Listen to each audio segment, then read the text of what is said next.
What happens when more than 300 armed men ride into a Nigerian town in broad daylight, attack soldiers, loot businesses, and leave before nightfall?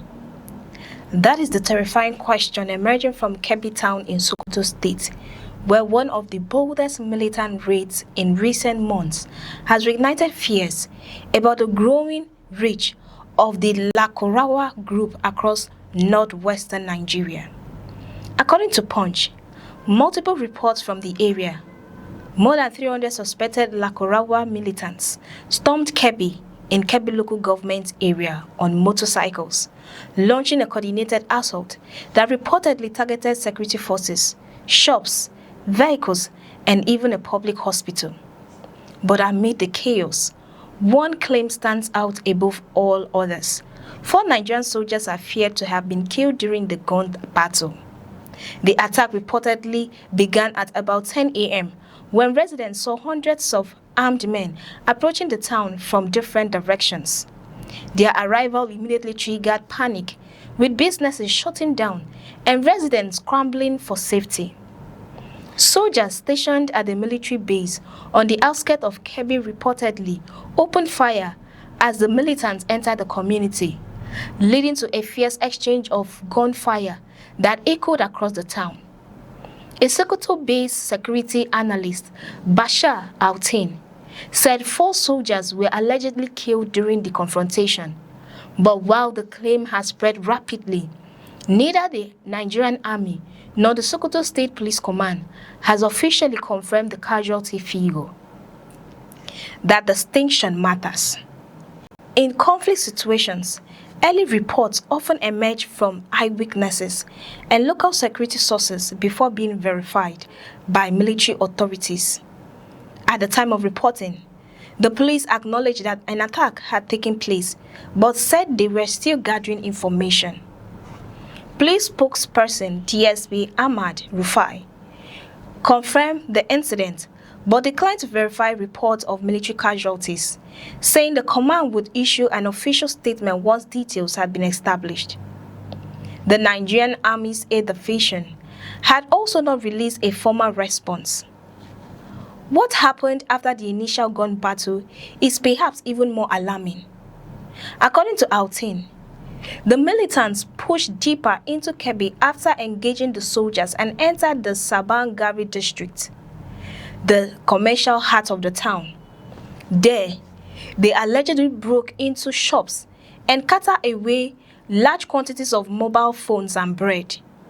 The looting suggests that the raid was not only military in nature, but also economically disruptive, targeting businesses that serve the local community.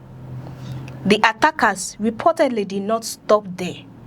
They allegedly opened fire on a military vehicle fitted with a mounted rocket-propelled grenade, damaging 3 of its tires and shattering its windscreen.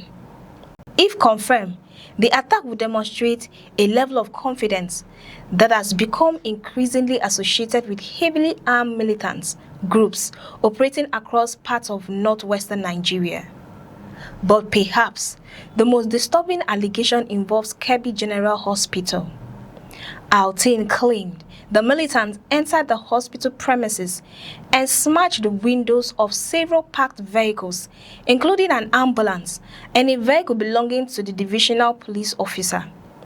He also alleged that patients inside the hospital had their mobile phones seized. Hospitals are traditionally regarded as places of refuge during conflict. An attack on medical facilities, if confirmed, represents not only an assault on infrastructure but also on civilians seeking treatment. As the day progressed, residents reportedly remained trapped indoors while militants moved through different parts of the town. Before withdrawing, the attackers allegedly stole 4 motorcycles belonging to local residents. By evening, they had reportedly left Kebbe and headed west towards neighboring communities. Reports from surrounding villages suggested the group later entered Ongushi, another district within Kebbe local government area. That movement raises a troubling question for security planners. If hundreds of armed militants can leave one community and enter another before being intercepted, how extensive is their operational network across the region? The Lakurawa group has increasingly become a security concern in parts of Sokoto and neighboring states, operating in areas already struggling with banditry, kidnapping, and cross-border criminal activities. Unlike isolated criminal gangs, those groups often exploit difficult terrain, porous borders, and limited security presence to launch rapid attacks before disappearing into remote areas. The Kebbe raid appears to fit that pattern.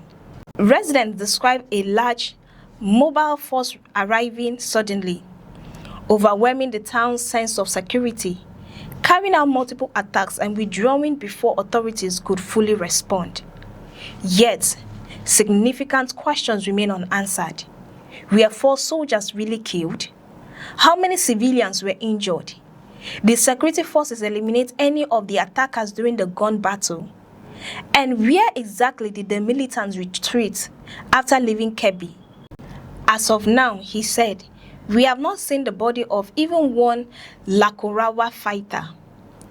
That statement highlights the uncertainty surrounding the battle. While reports from the ground paint a picture of an intense confrontation, the absence of official casualty figures means many details remain subject to verification. What is beyond dispute, however, is the psychological impact on the community. For residents of Kebbe, Friday was not simply another security incident. It was a day when hundreds of armed men reportedly entered their town, businesses were looted, public property was damaged, and the sound of gunfire replaced ordinary daily life. For Nigeria's security agencies, the attack represents another urgent test. The challenge is no longer only responding after militant strike.